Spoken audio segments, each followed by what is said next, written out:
করবেন, এটা কি বরদাস্ত হবে?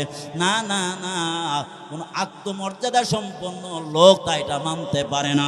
দুনিয়ার মানুষ যদি একটা মহিলাকে, একটা মানুষকে সামান্য খাবার দেওয়ার কারণে, আমার ভাইরা কাপড় চোপড় দেওয়ার কারণে যদি সে অন্য পুরুষের সাথে টাইম পাস করা পছন্দ না করে, বলেন দেখি, যেই মালিক আমাকে বানাইলেন, আপনাকে বানাইলেন, সব কিছু পরিচালনা করছেন, সব কিছু দিচ্ছেন, বলেন দেখি ওই মালিকের সাথে যদি কেউ শিরক করে, আল্লাহ রাব্বুল আলামিন এরা কখনো বরদাস্ত করবেন না, আল্লাহ পাক তাকে ক্ষমা করবে না।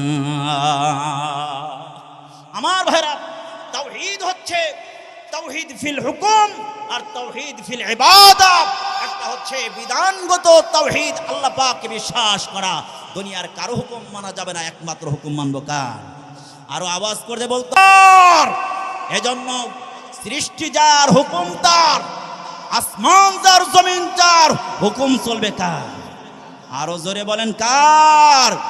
দুনিয়ার মতবাদ, দুনিয়ার থিওরি, দুনিয়ার এই সাজানো গোছানো এই বাগানটাকে যদি চালাতে চান, তাহলে দুনিয়ার কোনো ইজম দিয়ে, মতবাদ দিয়ে এই সাজানো বাগানটা চলবে না। আমার ভাইয়েরা, এই জন্য কি করতে হবে? আল্লাহ তাআলা তাওহীদ ফিল হুকুম, হুকুমের ক্ষেত্রে একমাত্র আল্লাহর হুকুমকে মানতে হবে, পৃথিবীর কারো হুকুম মানা যাবে না। আমার